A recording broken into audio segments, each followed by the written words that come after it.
The Big H Podcast, tune in now. Conversations that'll wow. Laugh and learn, stay a while. Let's explore that Hilton style. From the highs to the lows, every story just explodes. Mike's got questions on the go, diving deep from head to toe.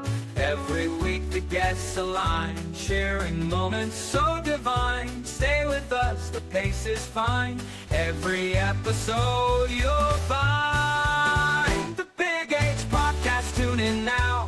Conversations that'll wow. Laugh and learn, stay a while. Let's explore that Hilton style.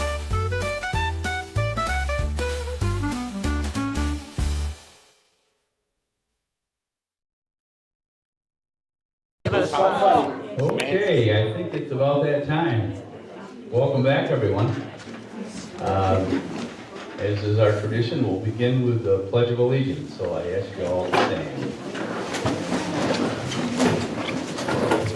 I pledge allegiance to the flag of the United States of America and to the republic for which it stands, one nation, under God, indivisible, with liberty and justice for all. Okay, have a seat. Thanks for coming out on a nippy evening. We got a treat for you tonight with some architecture. Next month, it's our own Dave Crum is going to be talking about when we had a department store in Hilton. And he's a reigning expert on the topic, as he is with so many things. With that, I'm going to ask Dave to come on up and introduce our special guest tonight. That might be the best thing to do. Good evening, everybody. It's my pleasure to introduce our speaker tonight, Bill Lattin. Some of you may already know him. Bill is the former historian for Orleans County. He knows everything about Orleans County and probably other counties as well. And also Doug Farley is here is helping out. And Doug, are you the president of the Cobblestone Society? Director of the Cobblestone Society. So we have some esteemed people with us who know a lot about Orleans County. And Bill, I'm not going to go into his program, but I've seen it before and it's really good and makes you think about some of the things we've all lost over the years due to progress and that sort of thing. So Bill, with that, take the stand. Thanks. Thank you very much. Give him a nice hand.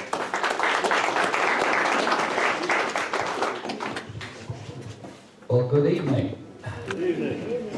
It's a pleasure, an honor to be here to present this program on destroyed architecture.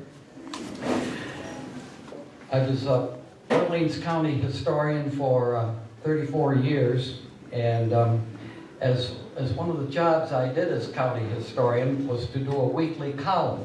So I did a series of stories on buildings that had been destroyed in Orleans County, buildings that I felt were significantly important architecturally.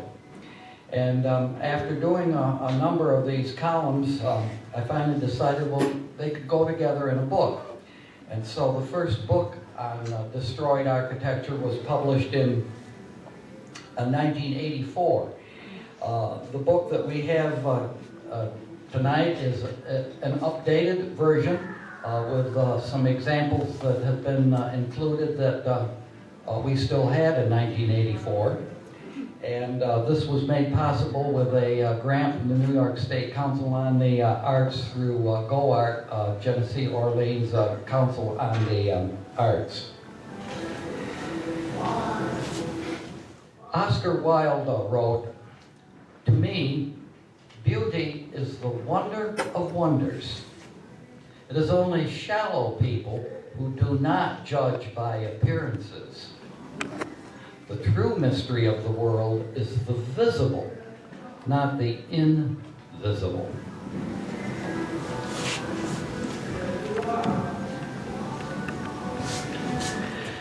The building you see on the screen was built in the mid-1870s for the Albion Village Hall. this is the way it looks today.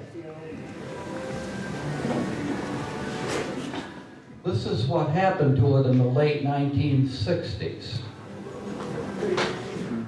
I'll begin with a story from one of Aesop's fables. As a cock was scratching up the straw in a farmyard in search of food for the hens, he came upon a jewel which by some chance had found its way there.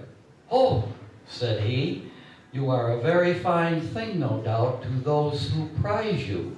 But give me a barley corn before all the pearls in the world."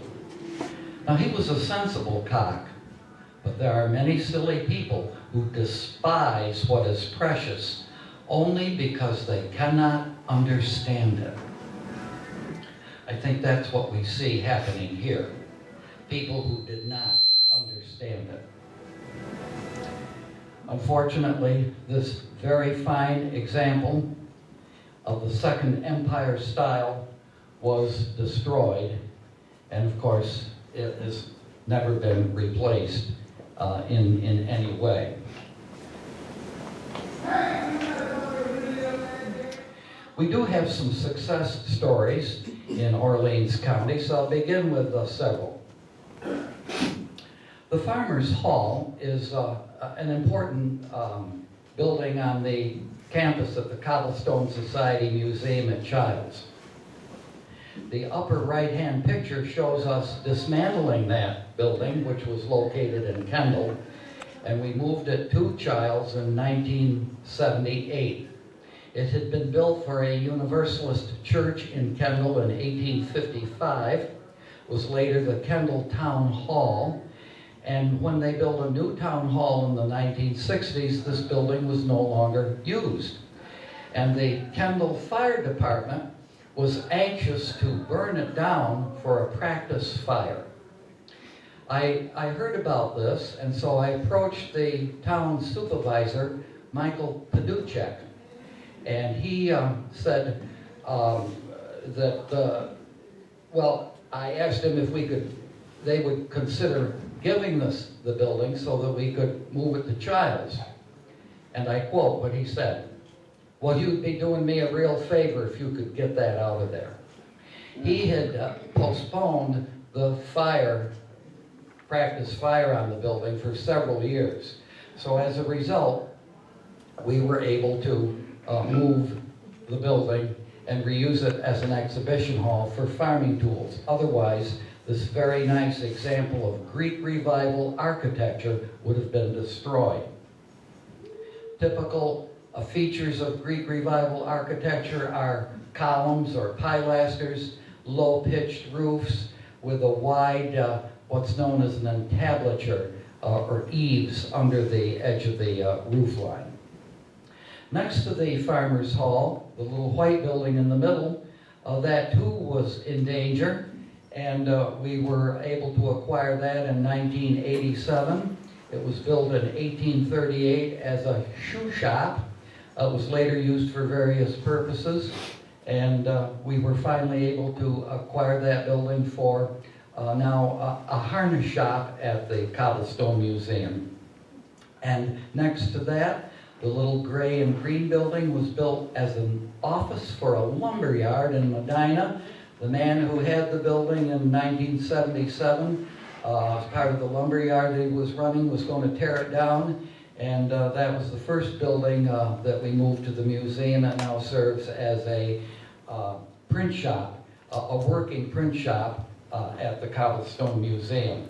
A nice example of the Second Empire style because of that mansard roof on the little porch and the high-pitched roof. And now we'll launch into some buildings that have been demolished. This example here was a very nice example of the federal style of architecture, built in 1827. We notice the fan-shaped decorative things over the windows and the doors.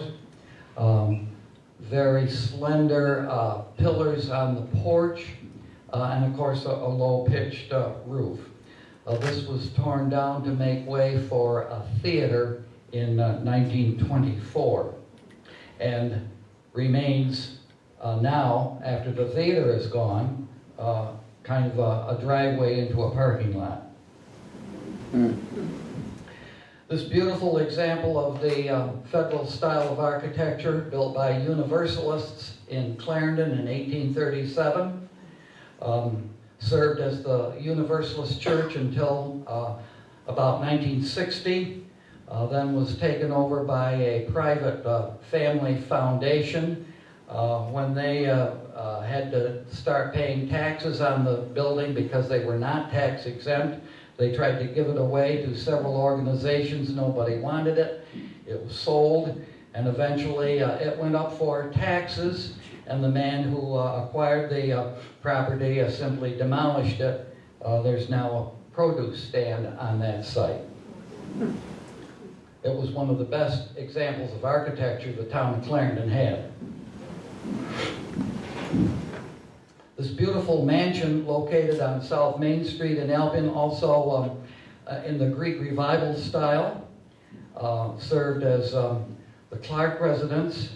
It was later in the 1940s owned by Birdseye Laboratory, and when they moved out of Albion in the 1960s, it was used for office space, and eventually it was turned into a strip mall. So we see now in its place a Family Dollar. This beautiful mansion, Greek Revival in Holly, was on a loop of the old Erie Canal. It unfortunately was torn down in the 1930s, and the site today is a box store where the canal has been filled in. Another fine example of Greek Revival architecture was this Shelby Center Hotel, built about 1840.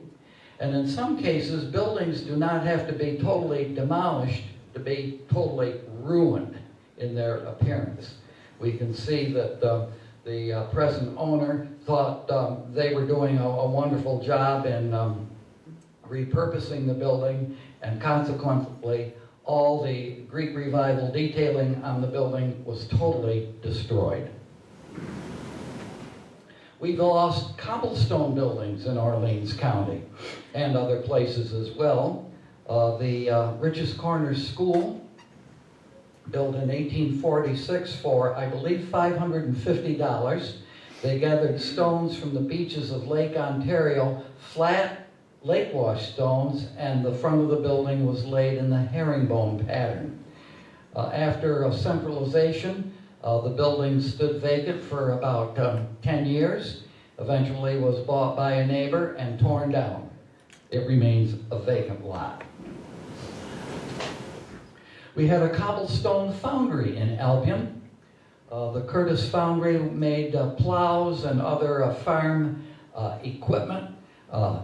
It was located right next to the canal so that casting sand could be easily shipped in, pig iron, and likewise the products that were cast at this foundry could easily be shipped out on the canal. The main 2.5-story building was demolished in the 1890s, and the back end of the building, which is the Lake Country Penny Saver building now, still retains part of the original cobblestone wall. But that's all that remains of this wonderful 2.5-story cobblestone foundry. From Greek Revival architecture, when people in the 19th century sort of tired of that very classical style, they then turned in a few cases to using Gothic Revival for domestic architecture. This extraordinary mansion located in Medina was a very fine example of the Gothic Revival style, with high-pitched roofs, decorative cutout wooden work along the edge of the roofs, known sometimes as gingerbread, Gothic-shaped windows. This was demolished and remains part of the site as part of the State Street Park in Medina.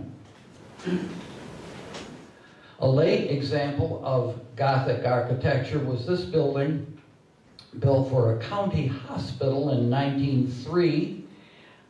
It served the county until 1962, when a new infirmary was built, was demolished, and is the site of a bunker that was made there for civil defense on that site. From the Gothic style, we find that the next style that came along that was popular with Victorian people was known as Italianate.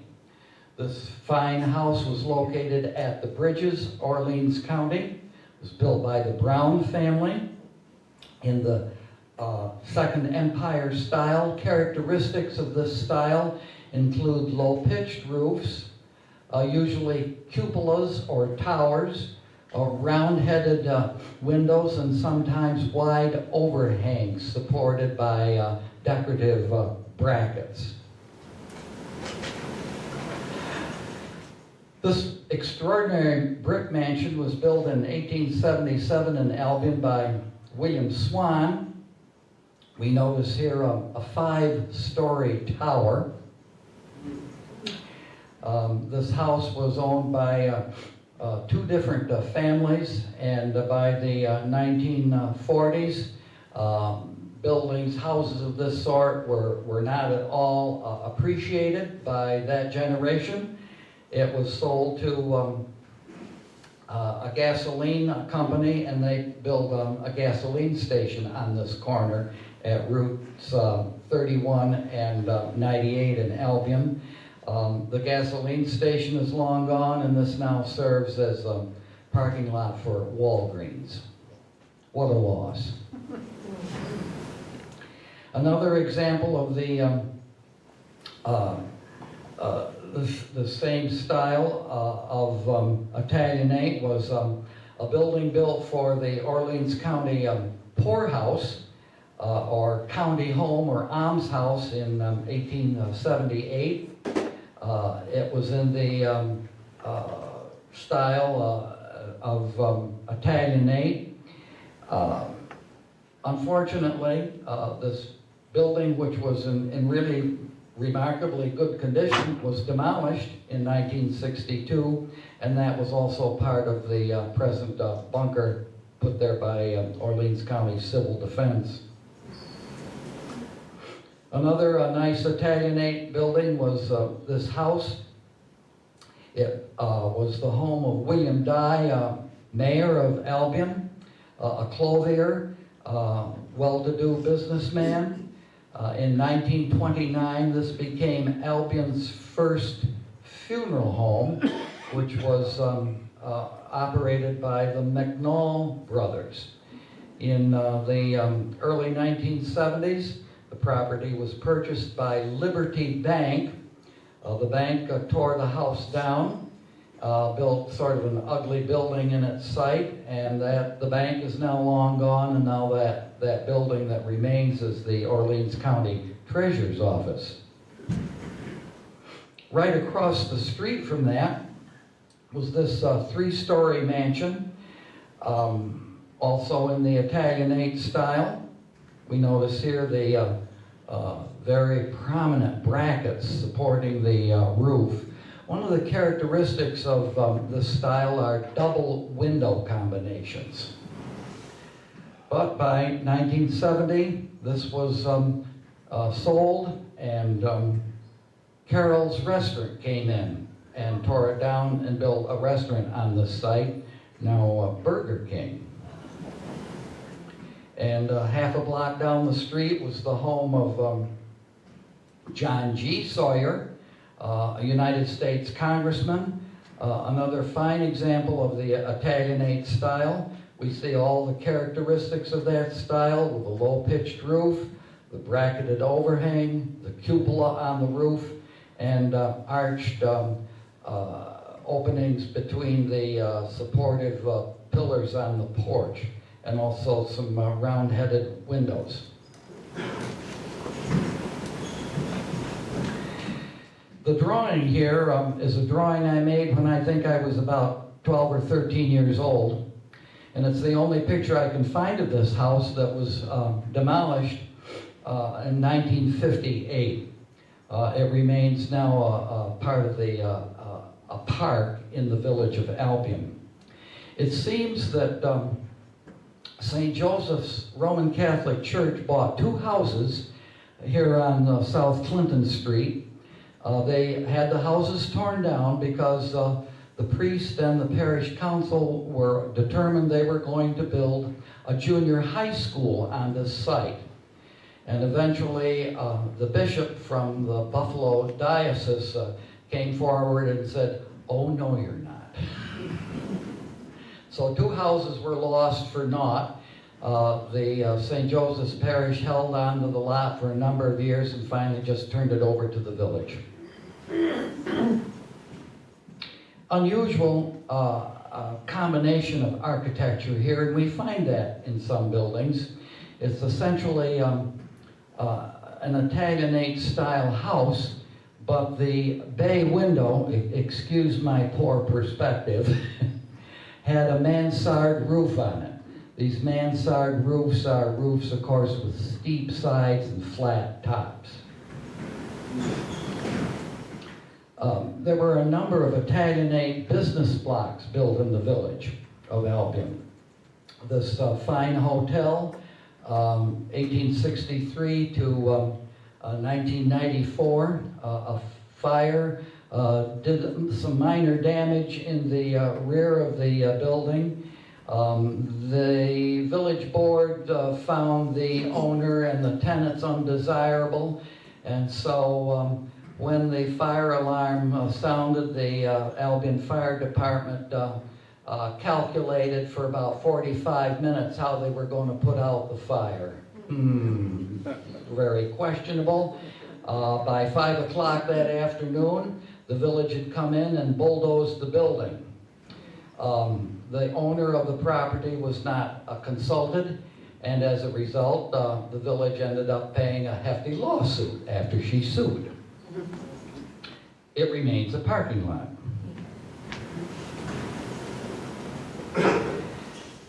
This house was owned by E. Kirk Hart. It was an older home that he rebuilt in 1873 with a mansard roof, added the 3rd story to it.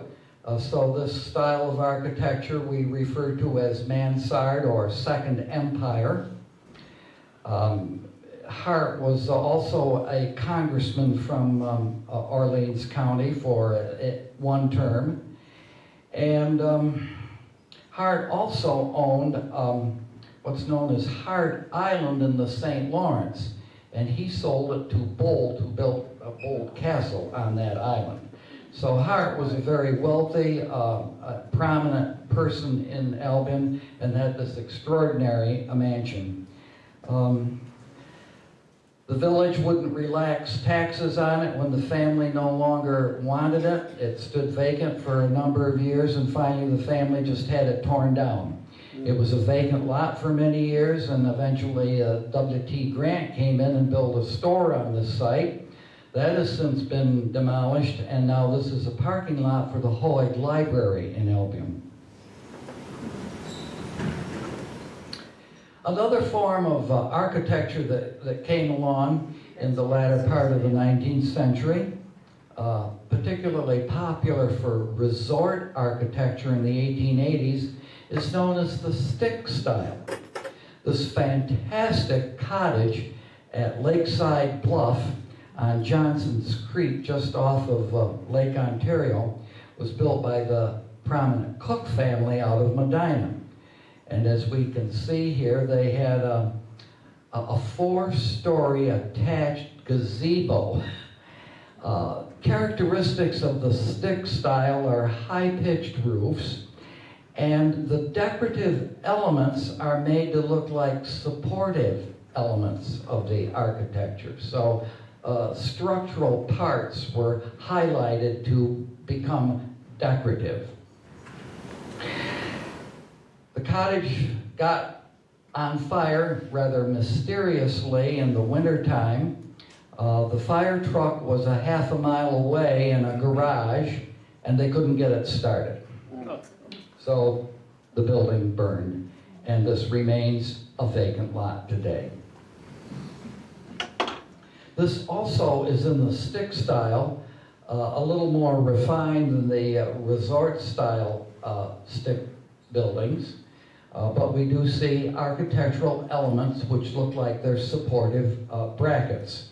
High-pitched roof again. In the gables we see those crisscross brackets which give the appearance of being structural support. And here a mansard roof on the porch. So sometimes with Victorian architecture they combine different elements of different styles. And we see that quite prominently in buildings known as Queen Anne. These late 19th century buildings have a combination of windows. In this house, which was located in Medina, we see over the front door on the second floor a Palladian window, which is colonial in style. Two different types of windows in the attic. A double combination of windows in a bedroom, and the window under the porch roof is divided 1/3 and 2/3 in its division of space. Spindle work was popular in these buildings, and we see that with the decorative grill work under the porch roof and the curved corner on the porch. A combination of different things put together. Typical Queen Anne. Another example of Queen Anne was this wonderful house in Albion. And sometimes Queen Anne buildings have multiple kinds of building materials in them.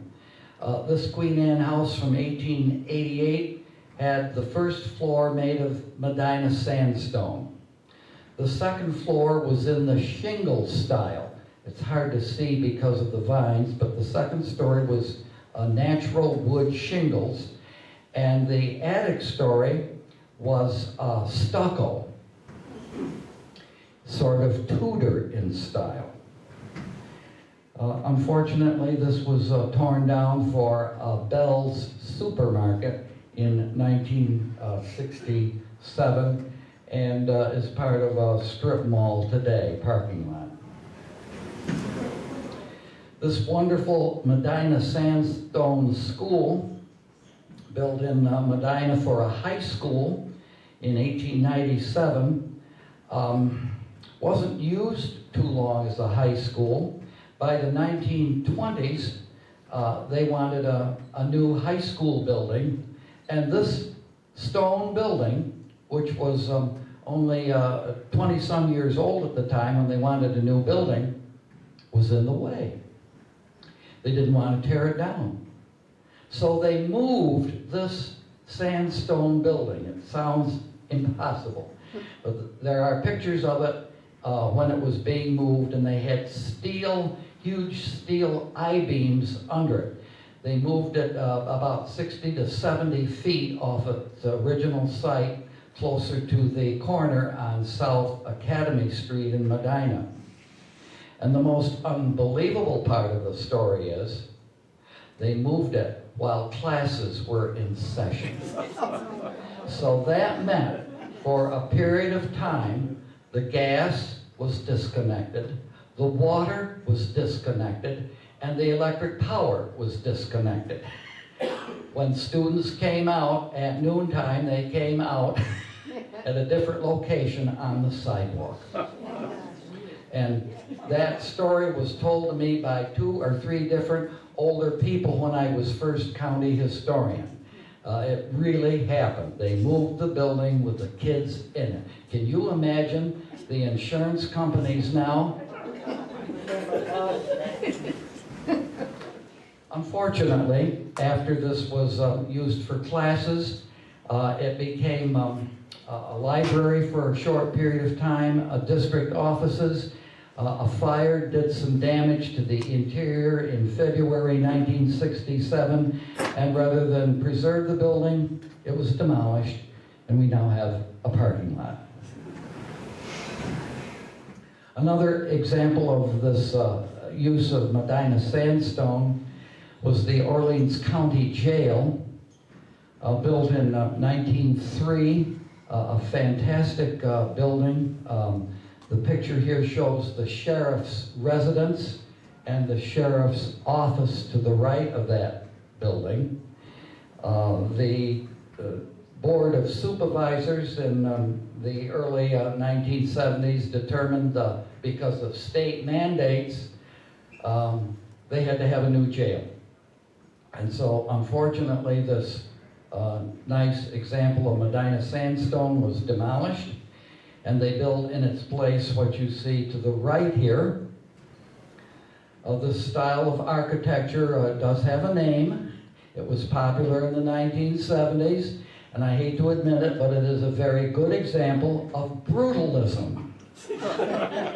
We find that the college campuses that had buildings added to them at that period of time, Brockport included, some of the architecture is known as brutalism.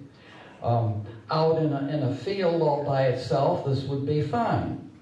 But in a historic village with all historic properties around it on the National Register, this building is at least an intrusion.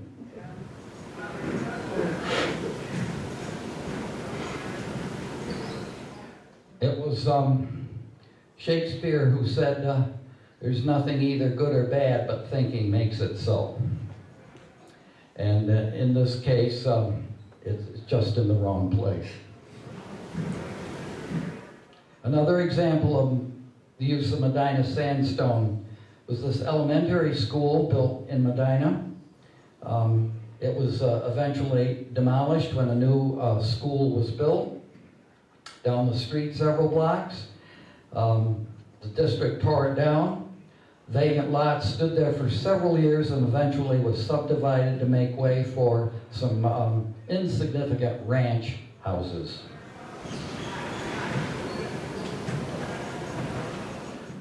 Unfortunately, we lost the Knowlesville Presbyterian Church. The original church on this site was in the federal style of architecture. By the 1890s, this had become a very wealthy congregation. They decided they wanted a new church edifice. The old church building was torn down, and on the same lot, they built this building in the Victorian Romanesque style. High-pitched roofs, round-headed openings are typical of buildings of this style. Where towers are used, they're sort of tucked in and not very tall in their appearance. The auditorium or sanctuary in this church was square, and the center hall or center aisle ran diagonally, if you can imagine this, it ran diagonally from the southwest corner of the sanctuary to the northeast corner of the sanctuary. And in the northeast corner was a low platform where the pulpit was located. The pews were semicircular either side of the center aisle. And this church, amazingly, I believe it was in 1906, acquired a grant from, of all people, Andrew Carnegie, to buy a pipe organ. All was demolished when the church congregation dissolved. The presbytery no longer wanted it. They came in and tore it down without too much notification ahead of time, and it remains a vacant lot. In Holly, This whole section of buildings was demolished in 1962 for a bank. The bank here in the center portion of this picture had a Spanish tile roof on it. It, however, was a somewhat colonial revival in its style. All these business blocks were demolished to make way for a bank. The bank is out of business, and part of that bank building, I believe, is vacant today. In Medina was a theater built in 1915. It had a Medina sandstone front on it. It was built in the colonial revival style.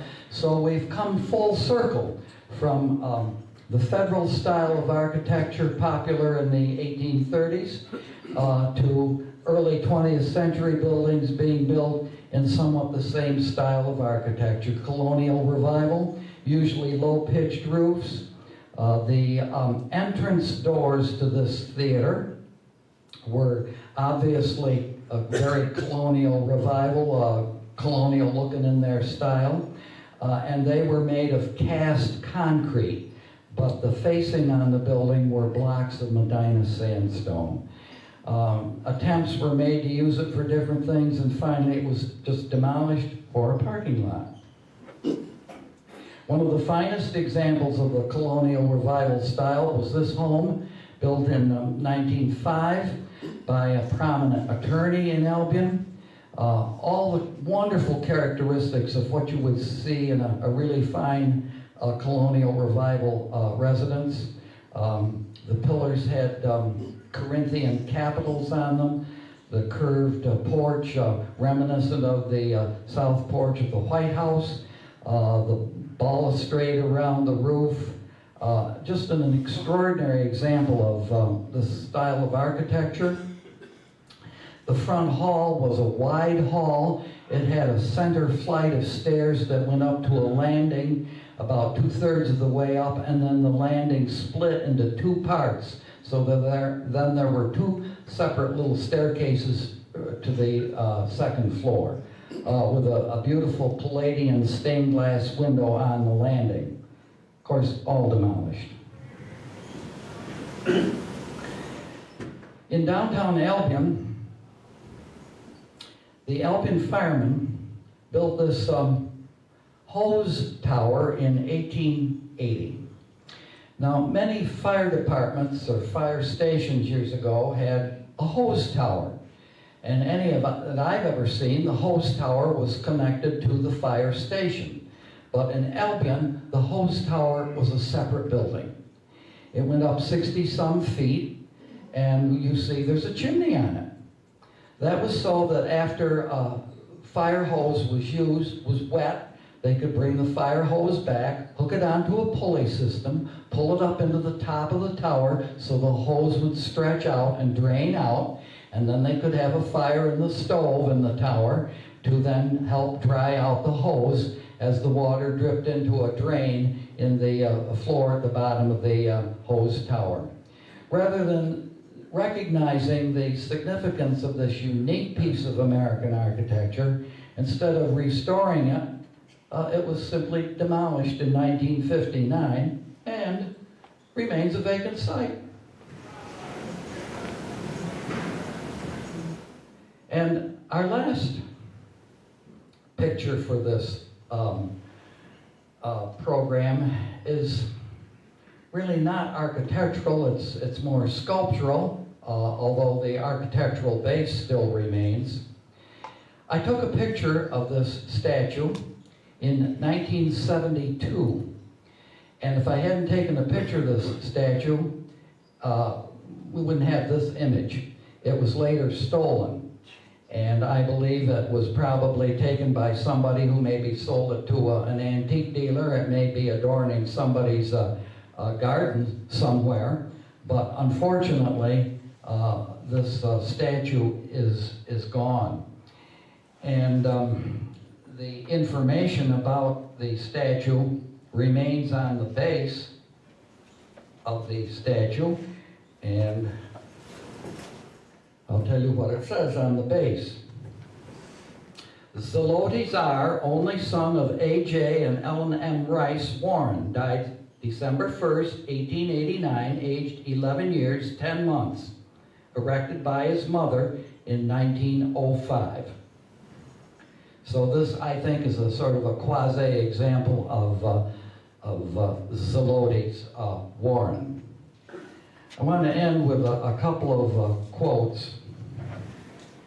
This one from Kenneth R. Patton, a well-revered Unitarian theologian. And he writes, "We have set ourselves over many things. We have gathered terrible powers into our hands. We have made ourselves masters of the planet, users of its stores, governors of its teeming life, exploiters of its energies of fire and fission. We have built and we have torn down. We have created and we have despoiled. We have chosen ourselves to be the leaders, but where are we leading the earth and its creatures?" And let me end with this quote from Carl Sandburg, who simply said, "There ought to be an 11th commandment, and it should state, 'Thou shalt not commit nincompoopery.'" Thank you very much.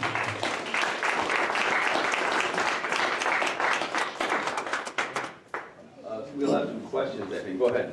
Go ahead. I got one here. Go ahead. It seemed like most of this construction was in the 60s or 70s. There was no preservation at that time, We saw this happen across the country with urban renewal at that same period of time. And I think the thinking was with village board people in Albion and other communities, they were more open to what they thought was progress rather than understanding their heritage and utilizing that to its best. Yes? Where would the money have come to save some of these buildings? Well, that is always a problem. When the Cobblestone Society was established in 1960, it started with zero. Yeah. And it was a matter of encouraging people to give, and many people did step forward, not only giving their financial help, but also expertise and millions of volunteer hours to help preserve things. What about New York State? Did New York State give up any money to preserve some of the landmarks? I think in some cases, yes, through the New York State Department of Parks and Recreation and Historic Preservation, which one of my daughters works for in Albany. But it's sometimes hard to get those grants because it is public funds. And it's important that buildings be on the National Register of Historic Places. That helps too in obtaining grant money for preservation purposes. Yes, David. We certainly lost a lot of buildings here in Hilton and Parma. We didn't have the fine examples. We had a few, but not like Orleans County did. I think the canal maybe brought more wealth along that way, but a lot of ours have gone through fire, a lot of fires, and also neglect. And yet, do you see things turning the corner a little bit from your perspective? I think over the last 50 years, there's been more interest since our bicentennial in 1976. That was a beginning, I think. People started to become aware of the importance of the preservation of neighborhoods. Bill, what lessons can we learn or can we adapt and bring forward now to think about how we can preserve significant pieces of architecture here? You know? Well, it's making people aware of its importance, and sometimes people aren't aware of the value of things, and with several buildings that we've preserved at the Cobblestone Museum, it's reuse. So a historic building can be usable in today's world if you use a little imagination. So education is one. Education is very important. Bill mentioned it, but an important program is the incentive that New York State offers those who want to preserve a historic building. They don't give you their money, well, I guess they give you their money, so to speak, but they're giving you back your money. You can take a 50% tax credit against any work you do on a historic property. So first is get it on the register, work with your local preservation committee, whoever is in your community that is interested in preservation, get your property on the National Register, and then from then on in, any 50% of any work you do in your home money is returned to you by the federal or state government. That's a financial resource that's open to anyone. That message needs to get out loud and clear to. That's why we're here. You make an important point. I've often quoted these words from Margaret Mead. She said, 95% of the people are inert. 2% are a-holes. And the rest do what they say they can. So that 3% is what you need to plug into. That's what's going to do it. It's the people who do what they say they can do. And you have to seek them out. Sometimes they're hard to find. Yes? So what did happen to all the Medina sandstone from all these being destroyed, all these buildings? What happened to the sandstone? Landfill. Really? A lot of it just went that way. Today, Medina sandstone holds a value. You know, those cut stones that we use for sidewalks and things. Mm-hmm. With our Heinz plant here in town, which is Medina sandstone, they took off the roof caps, and they have been able to sell quite a few of those for a good $1. But unfortunately, back in the day that some years went, No, they weren't thinking. they saw no value to that. No, saw no value to it at all. No. Yes, sir. I'm very familiar with Beechwood Cemetery, but how long before it was noticed that that statue had been taken? And what was the route of egress? Did they take it out Woodchuck Alley, or, I mean, I have no idea. I have no idea. It couldn't have been It could have been gone 2 or 3 years before I discovered it's missing. It's quite rural there, so. Very rural. And lots of mosquitoes. Yeah, and you mentioned Woodchuck Alley, it's a dirt road, so it would have been easy to come in at night and... Even in the winter. Yeah, take it, gone.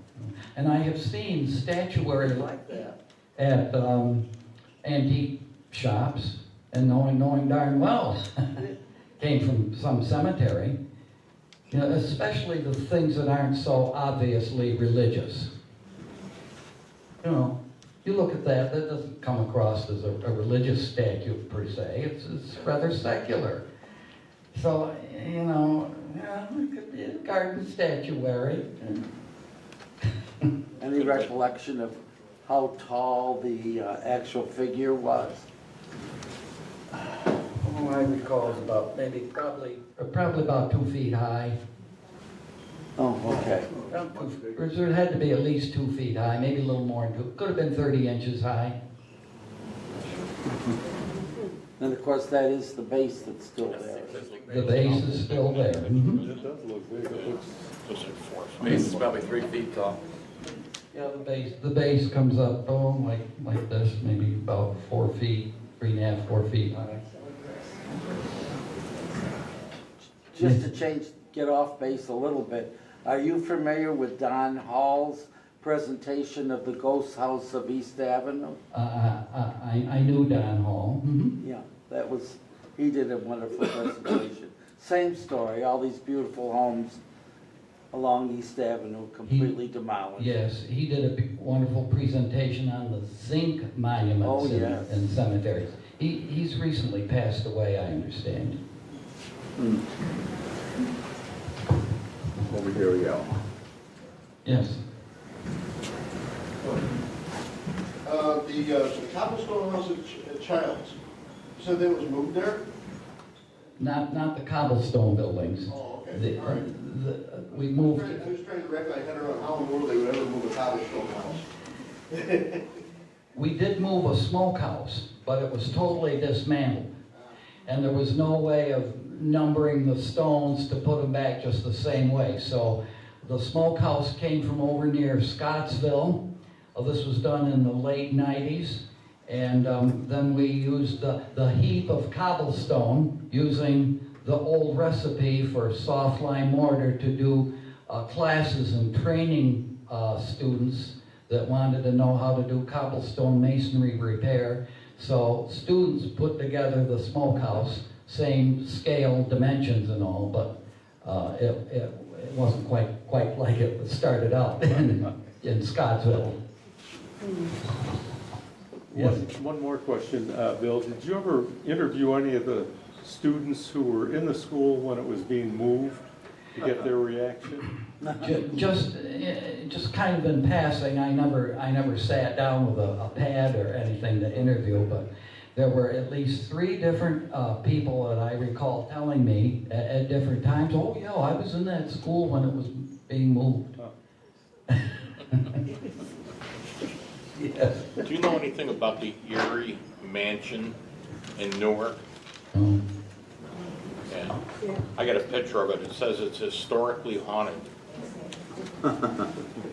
Interesting, but a lot of weird places. Okay, well, Bill, thank you very much. We appreciate it again.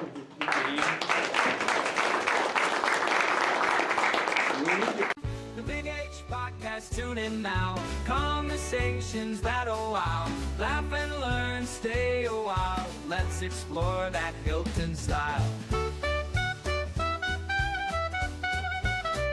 From the highs to the lows, every story just explodes. Mike's got questions on the go, diving deep from head to toe. Every week the guests align, sharing moments so divine. Stay with us, the pace is fine. Every episode you'll find